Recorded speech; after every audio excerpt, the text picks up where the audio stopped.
ঈদযাত্রাকে সামনে রেখে বাসের ওয়ার্কশপগুলো যেন ঠনঠন শব্দ ও রঙের প্রলেপের গন্ধ পাওয়া যাচ্ছে।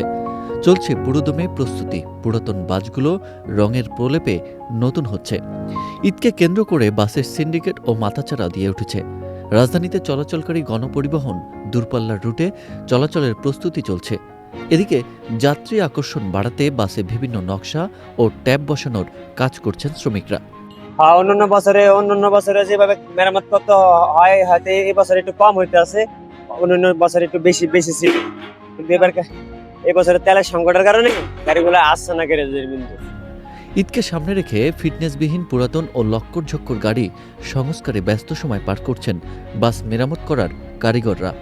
পুরাতন গাড়িগুলোকে নতুন রূপ দিতে মেকানিক ও বাসের ওয়ার্কশপে চলছে নতুন রং তুলির সাজসজ্জার কাজ। তবে এসব কাজে ভাটা পড়েছে তেল সংকট।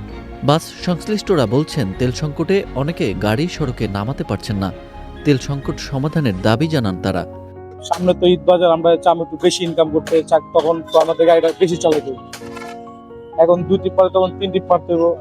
এখন 2 টিপের তেল তো আমরা তো আগে তো মেগা ভরতো, তখন বেশি চালাতো। তেলের যে সংকট, ওইটা আমরা কি ওকে করতে পারবো কিনা ওটা আমরা বলতে পারি না।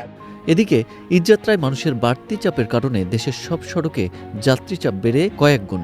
এর মধ্যে উত্তরের পথে গাড়ির চাপ থাকে অনেক বেশি। এবারও তার ব্যতিক্রম হবে না বলে ধারণা করা হচ্ছে। বিষয়টি আঁচ করতে পেরেই অনেকে পুরনো বাস মেরামত করছেন। লক্কর-ঝক্কর বাস মেরামতের হিড়িক পড়ায় নিরাপদহীন যাত্রা নিয়ে সংখ্যাও দেখা দিয়েছে। এ বিষয়ে ট্রাফিক বিভাগ ও বিআরটিএ কর্তৃপক্ষের উদাসীন দায়িত্বে হতাশ সাধারণ যাত্রীরা। ঈদ আসলেই সিটি সার্ভিস নিয়ে বিআরটিএ ও পুলিশের কড়া বার্তা থাকলেও সেটা শুনে না কেউই। সড়কে পুলিশ ম্যানেজ করেই অতিরিক্ত ভাড়া নিয়ে ঢাকার বাইরে ছুটে চলে এসব বাহনগুলো। তবে গত বছরের থেকে এবার কিছুটা ব্যতিক্রম চিত্রও দেখা যাচ্ছে সড়কপথে। এবার যুদ্ধের কারণে জ্বালানি তেলের সংকট নিয়ে ঈদযাত্রায় কোনো প্রভাব পড়বে না বলে জানিয়েছেন সড়ক পরিবহন মন্ত্রী। তিনি বলেন, তেলের পর্যাপ্ত মজুদ রয়েছে, তেল সংকট হবে না এবং এর কোনো প্রভাবও পড়বে না। 1 মাসের সিয়াম সাধনা শেষে আর কয়েকদিন পরেই ঈদের আমেজ।